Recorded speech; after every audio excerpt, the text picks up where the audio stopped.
In this video, we are going to talk about Brian Tracy's 12 steps to actually achieving your goals as set out in his book titled Goals. I've read the book and I highly recommend it.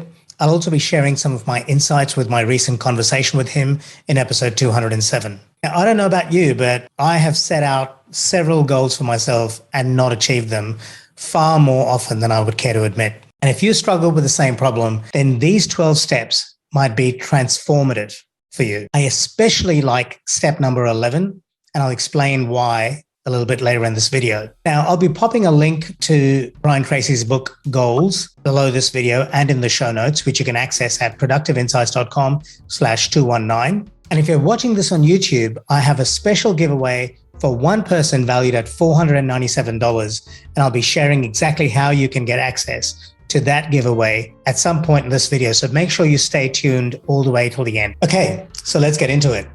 Brian Tracy's 12 steps to achieving your goals. And before embarking on these 12 steps, Tracy recommends you do 4 things.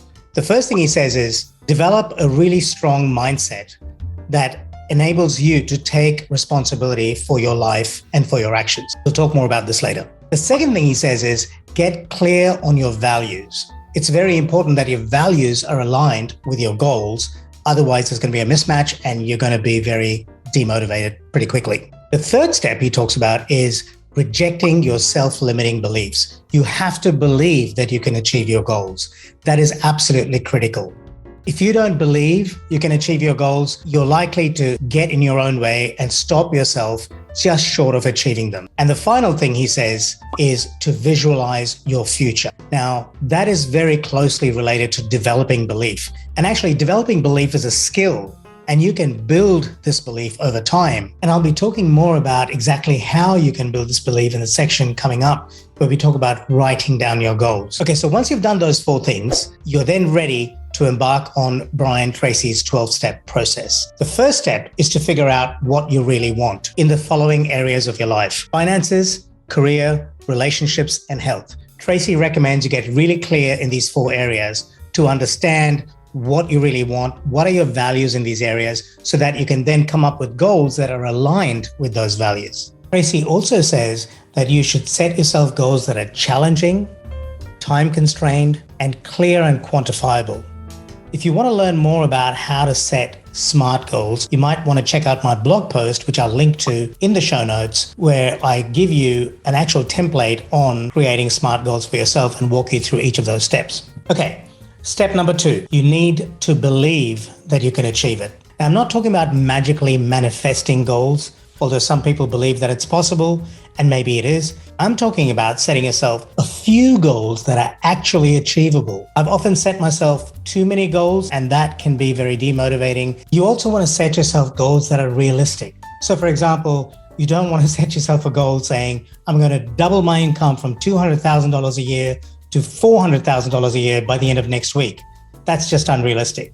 However, you might say, I'm going to double my income by the end of this year, and I'm going to break it down into monthly, weekly, and daily milestones.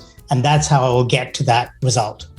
Now, that's not to say you can't quadruple and 10x your income in a year. It's possible, but it's unlikely. So you want to try and set yourself goals that are challenging, but achievable. If you exceed those goals, great, but just set yourself things that are realistic. Now, the next step is really important, and that is about writing your goals down. Write your goals down every single day. I recently spoke to Brian myself about this. Writing your goals down helps you to build your belief over time. I believe that belief is kind of like a skill, and you can build it by reinforcing that vision. And you can do that by writing your goals down every day. I have a series of books over here that I've been writing in for months now, ever since Brian told me that I should write my goals down every day. He suggested I do it for a month, but I've now been doing it for about almost a year, and it has made a dramatic difference in my life.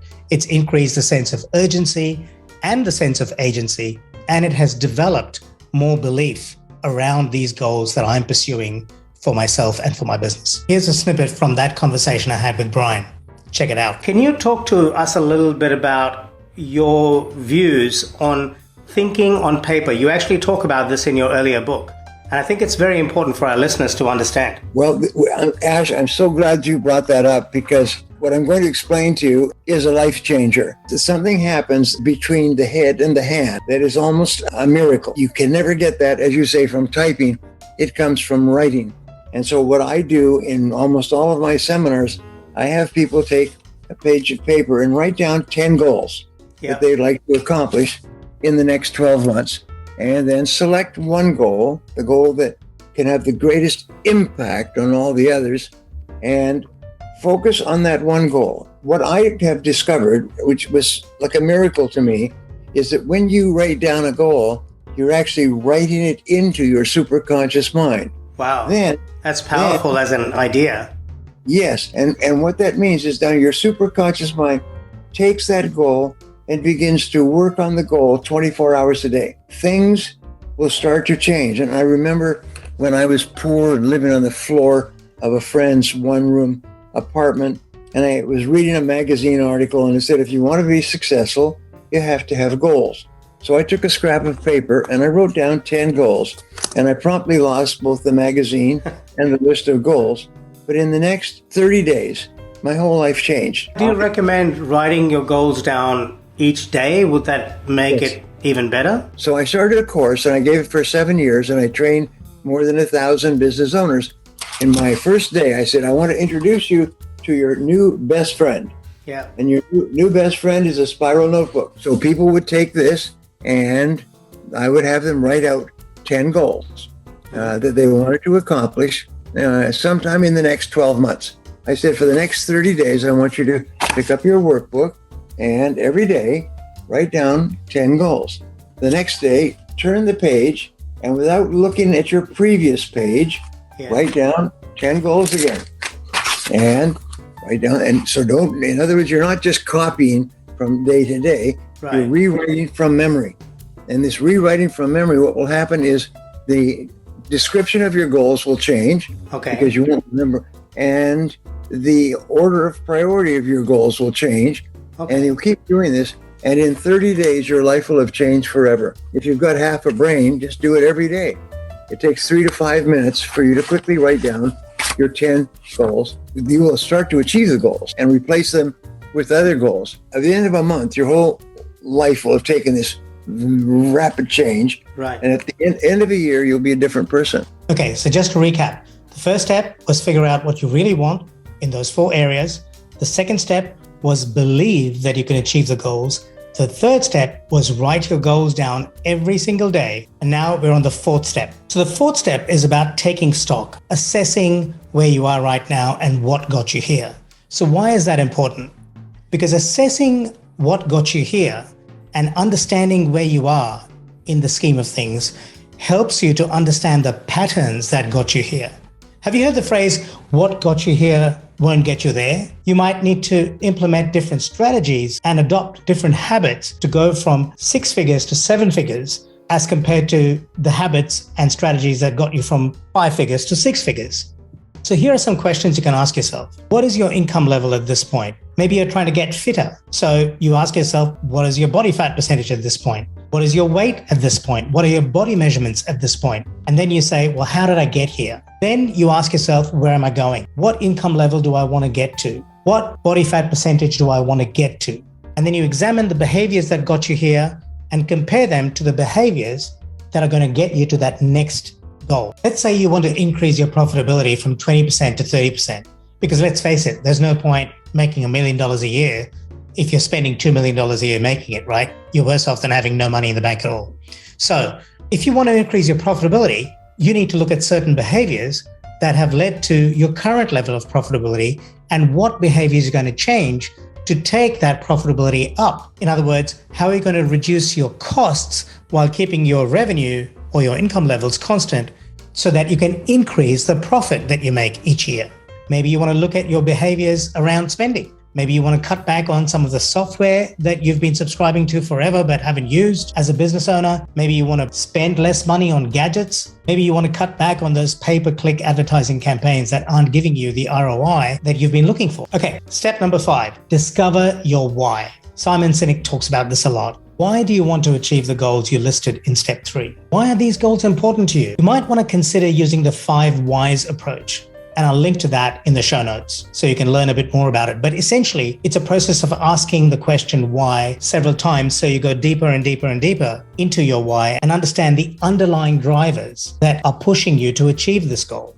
Understanding your why at a deep level will help you navigate the inevitable obstacles that life is going to throw your way as you pursue your goals. Now, here's a bonus tip for you. Set yourself up for success by creating a positive mental and physical work environment. If you want to learn more about how to set yourself up in an environment that is conducive to building great habits, check out my conversation with James Clear. I'll link to that in the show notes. It's episode 175, and you can access that at productiveinsights.com/175. Okay, step number 6, set yourself deadlines for each goal. Have you ever heard the phrase, a goal without a deadline is just a dream? Well, it's true. You need to get clear on where you are going and when you're going to achieve that goal. Now, you may change your deadlines from time to time, but if you don't set yourself a deadline, there's going to be no sense of urgency to achieve it. You won't be able to rally your resources and your team's resources around that deadline. The other benefit of setting deadlines is it forces you to be a bit more realistic around how many goals you can pursue at any given time. Deadlines matter.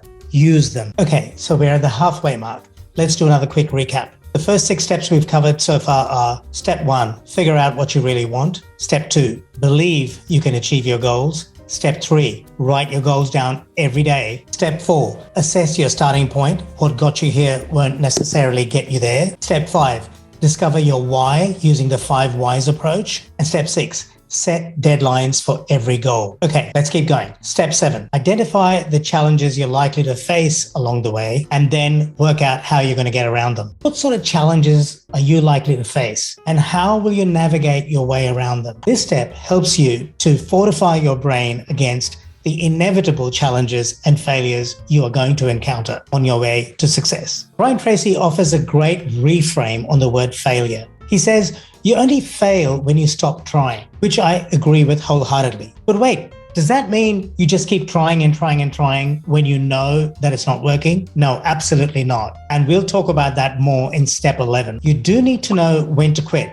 and you need to be intelligent about it. But most people, they just quit way too early. And often people quit just before they're about to succeed. Make sure that's not you. When Edison was asked how he felt about failing 1,000 times on his way to inventing the light bulb, he said, I didn't fail 1,000 times. I just found 1,000 ways that didn't work. He reframed failure as a necessary path on the way to success. It's important that you prime your brain not to see failure as an end or as something that detracts from your energy, but rather as something that fuels you to keep moving forward, provided you are not on a fool's errand. Looking at adversity from this lens enables you to overcome several challenges and allows you to adopt a very positive and can-do mindset. So here's a challenge for you. Next time you face adversity, ask yourself, how would Edison have viewed this situation? What would he have said to himself? How would he have viewed this challenge? And how would he have reframed this so-called failure? Step 8, keep learning. Tracy talks about committing to lifelong learning. And I remember after I finished my MBA, they actually talked about lifelong learning. And I remember thinking, wow, that is a brilliant concept. I do believe that it pays to be a lifelong learner. It creates a certain sense of openness, a stance of humility that always enables you to grow and evolve, which in my opinion is necessary for survival and to thrive. Here are the 4 tips that Tracy recommends if you want to become a lifelong learner. He recommends identifying the key result areas in your field and ask yourself, what do you need to do to be great at it? Maybe you're a graphic designer and you want to get better at your job. You might want to ask yourself, what is the best graphic design software in this field and how can I learn to be an expert at it so that I can do my job better? He then recommends that you reach out to your bosses, your co-workers, and a few people that you trust and ask them to rate you on a scale of 1 to 10 in your key result areas. Now, a word of caution.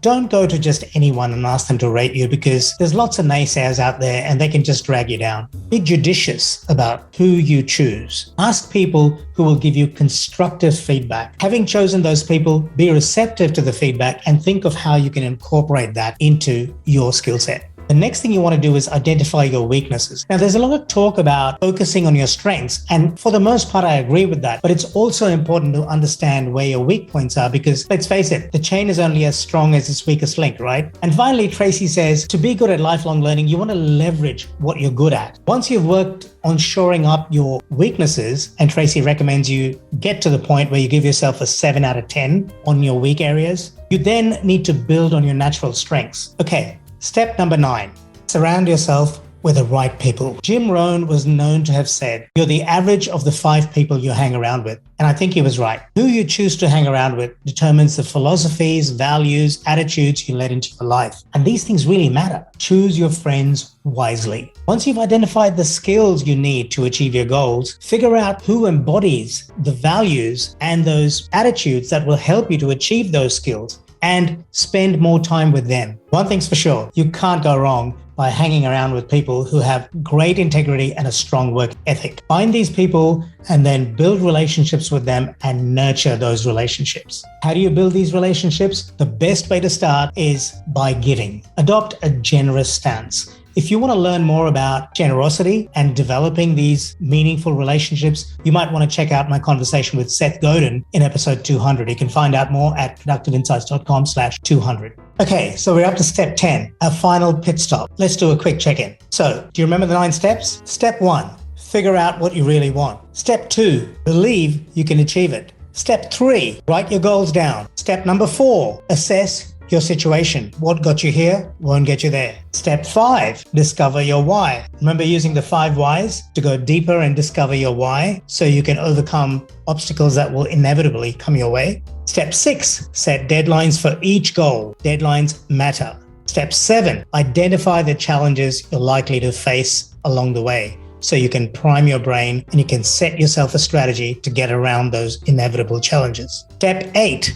keep learning, lifelong learning. Step 9, surround yourself with the right people. And that brings us to step 10.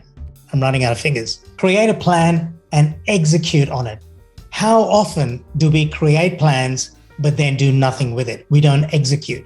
This is where setting yourself deadlines and goals that can be tracked to deadlines are critical. At this point, you're clear on what you want. You've identified the skills you need to achieve the things that you want to achieve. You've figured out the inevitable challenges you're going to encounter. And you've figured out your why, which is going to help you see yourself through those challenges. The next step is to turn all your short and medium-term goals into a plan that will take you all the way through to your long-term goal. Now, I had an interesting conversation with Jessica Ma in episode 113. And what came out in that conversation was the act of planning in and of itself is a valuable exercise. Your plan may not actually materialize. It often doesn't. But the act of planning brings a certain level of insight that is invaluable. So I can't stress enough. Create a plan and then execute on it.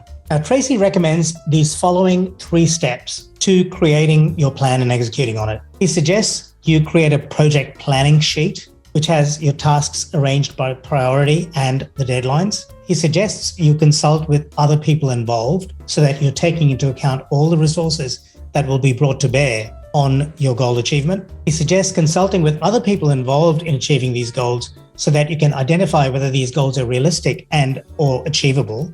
And then he says, at that point, you decide whether to move forward or not, assuming that you and your team members agree that the goal is achievable. Tracy recommends that doing this is better than just chasing something that is a lost cause. Now, you may recall earlier on in this episode, I talked about knowing when to quit and not chasing a fool's errand. Well, this is it. This is where you have a reality check, and you check not just in with yourself, but with other stakeholders involved as to whether the goal is achievable and whether it's feasible. And then if you still feel that it's achievable and feasible, you move forward. Okay, step 11. This is what I said was going to be the most important step. Monitor your progress and stay the course. Peter Drucker famously said, you can't manage what you can't measure. This is true for most things, especially for goals. Tracy recommends you set yourself daily, weekly, monthly, and annual benchmarks for your goals, and then measure your progress against them. This is really important because it'll tell you when you're on track and when you're getting off track. It will also tell you if your goals initially seemed realistic, but are now no longer realistic because of changed circumstances, or maybe skills that you overestimated when you set those goals. Just a quick note here. Numerical metrics are important, but don't underestimate the value of qualitative feedback. Being able to just hit revenue numbers, for example, is a great thing, but if you're annoying people in the process of growing your sales, then you're probably doing yourself brand damage. And that qualitative feedback on how you're going about achieving your goals is as important, and in some cases more important, than the quantitative feedback of what revenue numbers you've hit or what profit targets you've achieved. And the final step is don't stop, keep going. Persistence is the name of the game here. In most cases, once you have a clear plan that will take you from where you are to where you want to be, this final step is about moving forward with persistence, regardless of the obstacles you encounter, provided, of course, you're always monitoring the feedback and making sure that things are still on track and that your goals are still feasible. Fear of failure and rejection affects almost every one of us. And there are many ways to address these fears. One is to adopt the principles in the book, The Alter Ego Effect, which I discussed with Todd Herman in episode 176. I'll share a link to that in the show notes. You can access it at productiveinsights.com/176. To make sure you don't stop and that you keep going, Tracy recommends that you do the following. Increase your knowledge. We talked about lifelong learning. Get enough rest. Adequate sleep is probably one of the best productivity hacks out there, and probably one of the least used ones from what I can tell. Confront your fears. Try and do something a little bit scary every day, something that gets you out of your comfort zone. And finally, just begin. I remember having a conversation with Seth Godin a few years ago, and he suggested in this blog post that you should keep blogging every day. And I raised all these objections and I said, oh, but I can't write 2,000 words a day, and I can't do this and I can't do that. And here are all the reasons I can't blog every day. And he just responded with 2 words and he said, just begin. And that day I wrote this blog post, just begin. And I wrote every day for that month, and it transformed my blog. I couldn't recommend this last bit highly enough. Just begin. Now, if you follow these 12 steps, you will almost certainly achieve every goal you set for yourself, provided that goal is realistic and achievable. Will it be easy? Heck no. Will it be worthwhile? Heck yes. You got this. I wish you all the best. And if you found this video useful, please do subscribe. Now, I did promise you a special offer worth $497. Here's what I want you to do. I want you to go into the comments, and within the first 48 hours of this video being published, I want you to write down your top 10 goals for this year. I'm going to go through all the comments and I'm going to pick the winning comment. Make sure that your goals are SMART goals. So in other words, you set yourself specific, measurable, achievable, relevant, and time-bound goals. I'll go through all the comments left within the first 48 hours, and I'll pick a winner, and you will receive a free 1-hour consultation with me valued at $497. I look forward to seeing your comments. Thanks. And don't forget to subscribe and share this with somebody else who might benefit. Thanks for listening.